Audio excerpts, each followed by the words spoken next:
दोस्तों एक बार फिर से स्वागत है हमारे मिशन एचडी चैनल में।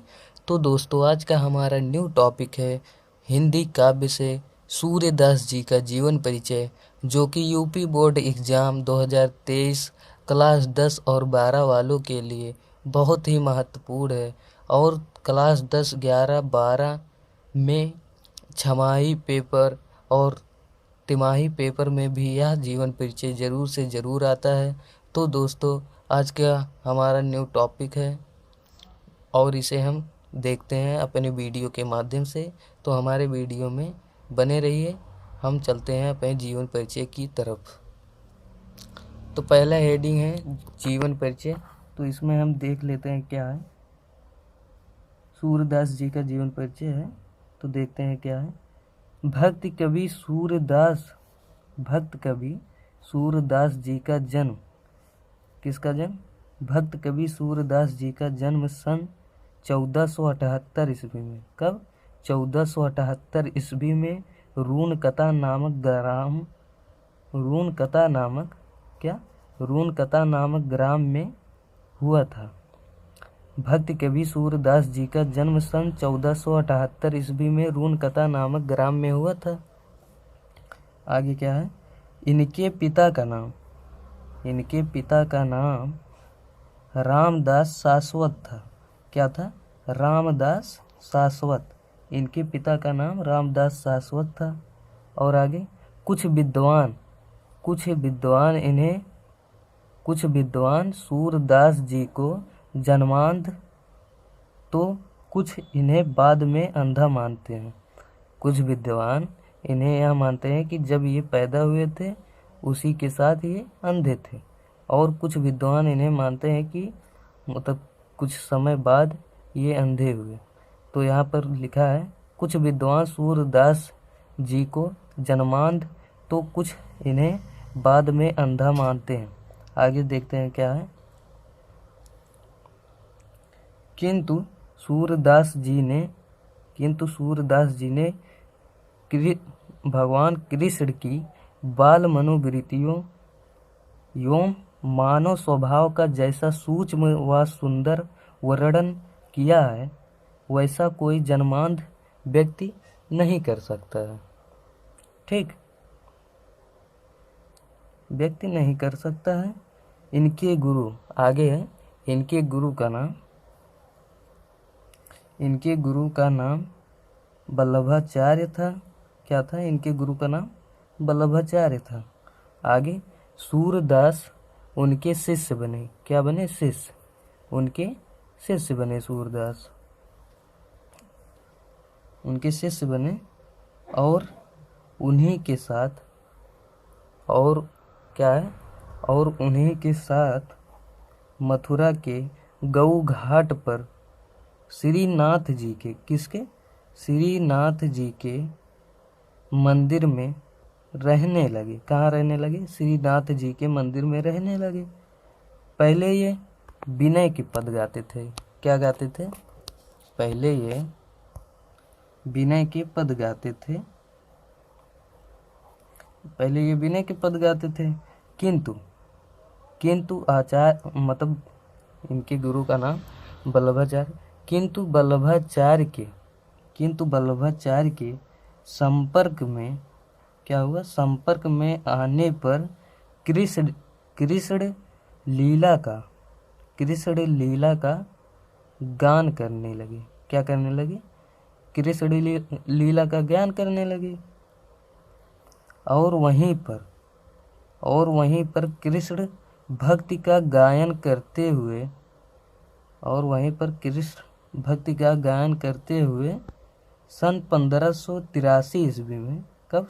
सन 1583 ईस्वी में इनकी मृत्यु हो गई। ठीक, ये रहा इनका जीवन परिचय, जो कि आप इस वीडियो अभी तक देखें।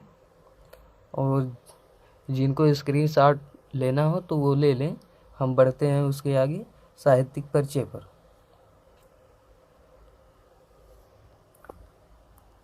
तो देख लेते हैं अपने साहित्यिक परिचय को। तो यहाँ क्या लिखा है? हिंदी हिंदी काव्य जगत में सूरदास ने कृष्ण भक्त की अनंत अवधारा को प्रवाहित करने का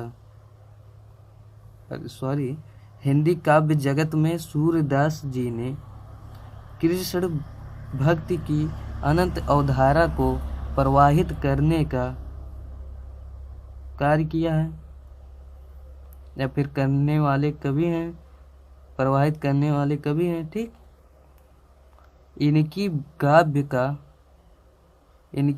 का मुख्य विषय है, इनकी काव्य का मुख्य विषय क्या है? कृष्ण भक्ति। इनकी काव्य का मुख्य विषय है कृष्ण भक्ति। आगे इन्होंने अपनी रचनाओं में राधा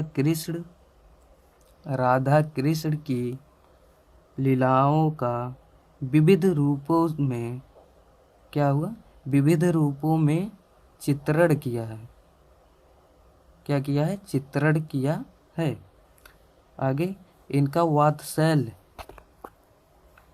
वात्सल्य वर्णन हिंदी साहित्य में अद्वितीय है। क्या है? अद्वितीय है। ठीक, इन्होंने भ्रमर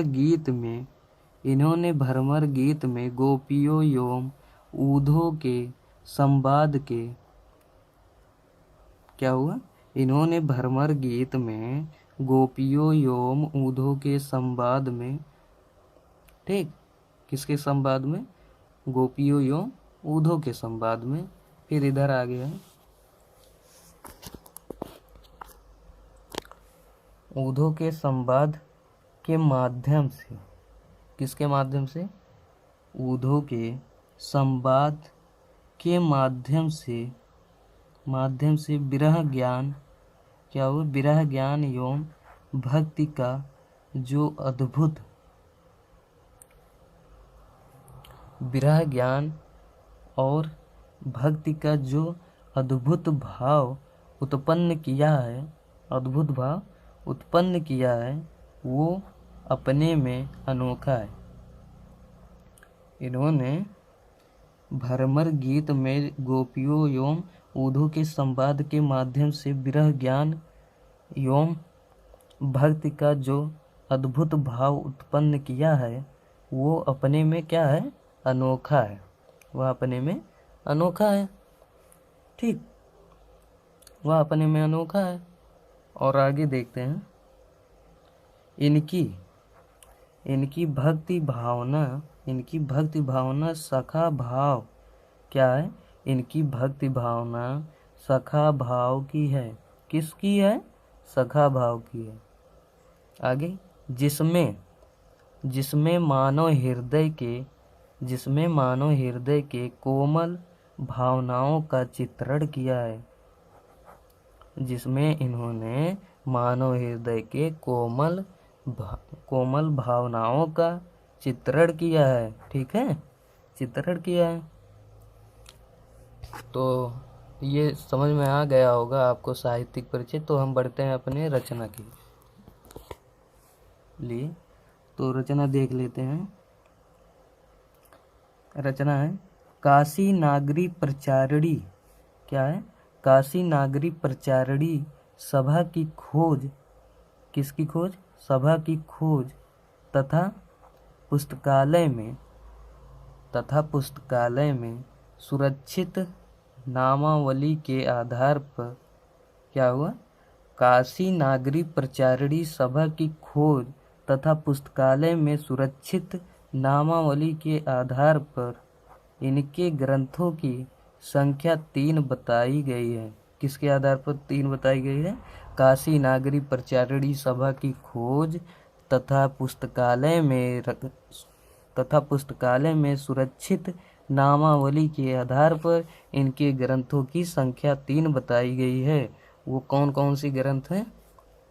पहला है सूरसागर, दूसरा है सूरसावली। क्या है? पहला सूरसागर है, दूसरा सूरसावली है और तीसरा है साहित्य लहरी। इनकी 3 प्रमुख विशेषताएं हैं, वो हैं, मतलब ग्रंथ हैं, वो हैं सूरसागर, सूरसारावली मतलब सूरसावली और साहित्य लहरी। ठीक दोस्तों, तो एक बार हम फिर से रिवीज कर देते हैं पूरे वीडियो को।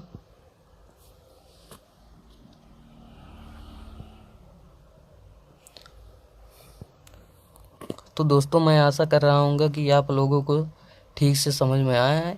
यदि वीडियो पसंद आया तो ज़्यादा से ज़्यादा लाइक करें, कमेंट करें और शेयर करें, और हमारे मिशन एसडी चैनल को ज़्यादा से ज़्यादा शेयर करें और सब्सक्राइब करें। धन्यवाद। मिलते हैं किसी नेक्स्ट वीडियो में। और यदि हमारा पहला वीडियो जो कि है कबीर दास का जीवन परिचय, यदि वह वीडियो नहीं देखे हों तो प्ले लिस्ट में जाकर ज़रूर देखें, और उसे यूपी बोर्ड एग्ज़ाम या तिमाही छमाही जो भी आपका पेपर हो उसमें देख याद करके ज़रूर जाएं, और वह जीवन परिचय ज़रूर से ज़रूर आएगा। मिलते हैं किसी नेक्स्ट वीडियो में। धन्यवाद।